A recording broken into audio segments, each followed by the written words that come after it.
Here's a common myth. If a slip is positive expected value, it should win right away. But that's not how fantasy sports betting works. Let's break it down.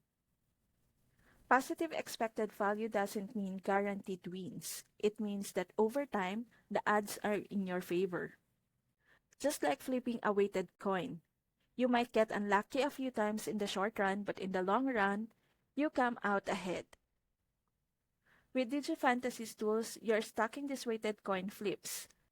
The DFS optimizers finds the value, the DFS fantasy scores confirm it, and the middling tool reduces risk. Play consistently, and after dozens or even hundreds of sleeps, you'll see the edge in your results. If you want to stop guessing and start betting with math on your side, join DigiFantasy today. The sign-up link is in the description. Take the first step towards smarter long-term betting.